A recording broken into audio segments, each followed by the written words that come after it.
సమాచారం కోసం 95 న్యూస్ ఇప్పుడు యాప్లో మీ ముందుకు వచ్చింది. వెంటనే డౌన్లోడ్ చేసుకుని న్యూస్ అప్డేట్ తెలుసుకోండి. ప్రతి క్షణం ప్రజాక్షేమం కోసం. వెల్కమ్ టు 95 న్యూస్, ప్రతి క్షణం ప్రజాక్షేమం కోసం. ఈ రోజు మరోసారి మనతోటి కొన్ని విషయాలు షేర్ చేసుకోవడానికి స్పోర్ట్స్ గురించి, అలాగే ముఖ్యంగా క్రికెట్ గురించి షేర్ చేసుకోవడానికి మనతో ఉన్నారు స్పోర్ట్స్ అనలిస్ట్ సత్యబాబు గారు. సో ఈ రోజు పోటాపోటీగా హోరాహోరీగా జరుగుతున్నటువంటి ఇండియా, పాకిస్తాన్, అలాగే బంగ్లాదేశ్, న్యూజిలాండ్, ఇలా రకరకాల ఆస్ట్రేలియా, ఇలా రకరకాల దేశాలన్నీ కూడా తలపడబోతున్నాయి. మరి వీళ్ళందరిలో సెమీఫైనల్స్కి వెళ్ళబోతున్న టీం ఏది ఉంది, అలాగే మరి నెక్స్ట్ ఒకవేళ సెమీఫైనల్స్కి వెళ్ళని టీమ్స్ పరిస్థితి ఏంటి, సెమీఫైనల్స్కి ఎవరు వెళ్ళబోతున్నారు అనే విషయాలన్నింటినీ కూడా మనతో షేర్ చేసుకోవడానికి మనతో ఉన్నారు సత్యబాబు గారు. సో వారిని అడిగి వారి మాటల్లో మరిన్ని విశేషాలు తెలుసుకుందాం. ఎలా ఉండబోతుంది, అసలు సెమీఫైనల్స్ కి ఏది వెళ్ళబోతుంది, ఏ టీం వెళ్ళబోతుంది, ఆ టీం నెక్స్ట్ వాళ్ళ పరిస్థితి ఏంటి? మీరు చెప్పినట్లు ఇండియాకి ఛాన్సెస్ ఎక్కువ ఉన్నాయి. దానికి రీజన్ ఏంటంటే ఇండియా ఆడిన మ్యాచ్ కూడా మంచి విక్టరీ లభించాయి. ఇండియాతో పాటు ఏంటంటే న్యూజిలాండ్ కూడా రేస్లో ఉంది. ఇంకా సౌత్ ఆఫ్రికా కూడా మంచి ముందులో ఉంది. సౌత్ ఆఫ్రికాతో పాటు ఏంటంటే మీకు ఆస్ట్రేలియా అండ్ ఇంగ్లాండ్ వాళ్ళ మధ్య మంచి పోటీ ఉండే ఛాన్సెస్ కూడా ఉంది. ఆస్ట్రేలియా, ఇంగ్లాండ్ వాళ్ళ ఇట్లా మంచి ఛాన్సెస్ ఉంది. కాకపోతే పాకిస్తాన్ కూడా రేస్లో ఉంది.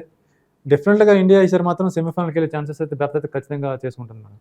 దానికి రీజన్ ఏంటంటే మీరు చెప్పినట్లు ఇప్పుడు ఇండియా ఆడే తీరు కానీ, ఇండియా అటు బ్యాటింగ్లో కానీ, ఇటు బౌలింగ్లో కానీ, ఇటు ఫీల్డింగ్లో కానీ సమిష్టిగా రాణిస్తుంది. కాబట్టి India is possibility semi-final is definitely madam.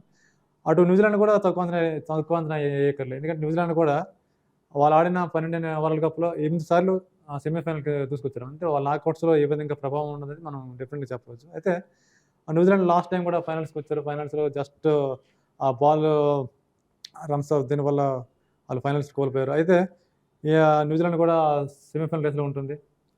New Zealand కూడా సెమీఫైనల్స్లో డెఫినెట్గా ఉంటుంది. దాంతో పాటు అంటే సౌత్ ఆఫ్రికా వాళ్ళు నెదర్లాండ్స్తో ఓటమి తర్వాత కొంచెం మళ్ళీ కంబ్యాక్ అవుతారనే నమ్మకం అయితే డెఫినెట్గా ఉంటుంది. వారికి చోకర్స్ అని ట్యాగ్ ఉన్నప్పుడు కూడా ఇప్పుడున్న పరిస్థితుల్లో south Africa is fantastic.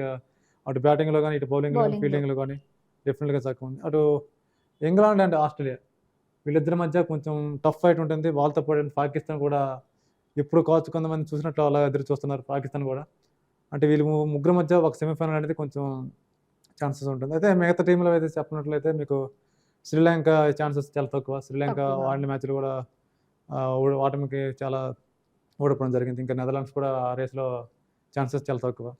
Afghanistan కూడా చాలా తక్కువ. ఇంకా బంగ్లాదేశ్ కూడా చాలా తక్కువ. అంటే ఈ టీమ్స్తో వాళ్ళు విక్టరీస్ వస్తే వాళ్ళకి అదే వరల్డ్ కప్ గెలిచినంత ఫీలింగ్ అనమాట. ఓవరాల్గా చెప్పవలసిన ఏంటంటే ఈ టాప్ 4 టీమ్స్ ఏవైతే ఉన్నాయో, ఒకటి India and New Zealand and south Africa and Australia and England, ఈ 5 మధ్య సెమీఫైనల్ ఛాన్సెస్ అనేది ఎక్కువ ఉంటుంది. ఇంక్లూడింగ్ పాకిస్తాన్ కూడా మనం మ్యాచ్ చేయొచ్చు. ఎందుకంటే పాకిస్తాన్ వస్తే మనకి చాలా మంచిది. ఎందుకంటే పాకిస్తాన్తో మన మ్యాచ్ జరిగింది. అటువంటి ఎన్కౌంటర్ సెమీఫైనల్లో చూస్తే ఇంకా బాగుంటుంది అనమాట. పాకిస్తాన్ రావాలని మనం కూడా కోరుకుందాం. మళ్ళీ పాకిస్తాన్ రావాలి, ఇండియాతో ఆడాలన్నమాట. ముఖ్యంగా మెయిన్ లీడ్లో ఉన్నవైతే ఇప్పుడు ప్రజెంట్ అయితే ఈ యొక్క 5-6 టీమ్స్ కొంచెం ముందులో ఉన్నాయి. కాకపోతే ఆస్ట్రేలియా అనేది ఇంకెంతవరకు బౌన్స్ బ్యాక్ అవుతుంది అనేది ఇంకా చాలా వేచి చూడాలి. ఎందుకంటే వాళ్ళకి వరల్డ్ కప్లో వాళ్ళకి 5 టైటిల్స్ ఉన్నాయి. 2 సార్లు రన్నర్ ఉంది. వాళ్ళకి వాళ్ళకి ఏ విధంగా కంబ్యాక్ అవ్వాలో బాగా తెలుసు అనమాట ఆస్ట్రేలియాకి. అవును, మరి ఈ తర్వాత సెమీఫైనల్స్కి వెళ్ళే ఛాన్సెస్ లేని టీమ్స్ పరిస్థితి ఏంటి నెక్స్ట్? పరిస్థితి అంటే ఇంకేం లేదు. ఇంకా వాళ్ళ యొక్క ర్యాంకింగ్స్ అనేది కొంచెం ఆ పొజిషన్స్ మారితే తప్ప కానీ ఇంకా వాళ్ళకి ఛాన్సెస్ అయితే చాలా తక్కువ. ఎందుకంటే మరి పొజిషన్స్ ఆధారంగా వాళ్ళకి ర్యాంకింగ్ కూడా ఉంటాయి. కాబట్టి నెక్స్ట్ వరల్డ్ కప్లో వాళ్ళు పార్టిసిపేట్ చేయాలంటే వాళ్ళకి ఇవి మ్యాచ్లు కూడా కొంచెం గెలవాలి. ఎందుకంటే అప్పుడు కొన్ని అసిస్ట్ టీం ఉంది నెదర్లాండ్స్. వాళ్ళు క్వాలిఫైయింగ్ ఆడుకొని అప్పుడు మెయిన్ టీంకి అర్హత అనమాట. అటు వెస్టిండీస్ని అండ్ జింబాబ్వేని ఓడించారు. ఇంకా ఈ మధ్య కాలంలో సౌత్ ఆఫ్రికా కూడా ఓడించారు. వాళ్ళకి కొత్త టీంలు కేటాడంటే కొంచెం ఇబ్బందిగా ఉంటుంది. ఏదైనా ప్రజెంట్ ఫైట్ అనేది ఈ యొక్క 6 టీమ్స్ మధ్య ఆధారపడి ఉంటుంది. ఓకే సార్, కరెక్ట్, బాగుంది. ఒకవేళ ఇప్పుడు ఈ 6 టీమ్స్ని మీరు ఫైనల్కి వెళ్ళే ఛాన్సెస్ ఉన్నాయని చెప్పారు. ఒకవేళ మనం ఊహించని విధంగా ఒకవేళ మనం ఈ ఫైనల్కి రాలేరు అనుకున్నవి కూడా మళ్ళీ ఒకవేళ వాళ్ళ స్ట్రెంగ్త్ని పెంచుకుంటే ఏంటి పరిస్థితి? పెంచుకోలేమంటారా? ఛాన్సెస్ అనేది చాలా పాసిబిలిటీ అనేది చాలా తక్కువ మేడం. దానికి రీజన్ ఏంటంటే వాళ్ళు నెదర్లాండ్స్ వరల్డ్ కప్లో కూడా పెద్ద విక్టరీస్ చాలా సందర్భాల్లో కూడా మన వాళ్ళు చాలా సందర్భాల్లో అలా జరిగినవి కూడా ఉన్నాయి కాబట్టి సందేహం. మీరు మంచిగా వచ్చాను మేడం. దానికి రీజన్ ఏంటంటే 83 వరల్డ్ కప్ కూడా ఇండియా అండర్ డాగ్ దగ్గర వరల్డ్ కప్ ఛాంపియన్స్ అయ్యారు కపిల్ దేవ్ సారథ్యంలో. అదేవిధంగా 2020 వరల్డ్ కప్ కూడా ఇండియా టీం గెలుస్తుందా అనే పొజిషన్లో ఉండి 2020 వరల్డ్ కప్ కూడా విక్టరీ సాధించారు. అంటే మీరు చెప్పినట్లు క్రికెట్లో ఏదైనా జరగవచ్చు. ఇది anything is possibility. But present ఉన్న సిచ్యువేషన్ ఏంటంటే ఆఫ్ఘనిస్తాన్కి ఐసీసీలో కానీ వరల్డ్ రికార్డ్లో చాలా విక్టరీస్ చాలా తక్కువ, అండ్ నెదర్లాండ్స్ కూడా చాలా తక్కువ ఉన్నాయి, ఇంకా ఆఫ్ఘనిస్తాన్ ఇంకా బంగ్లాదేశ్ కూడా చాలా తక్కువ ఉన్నాయి.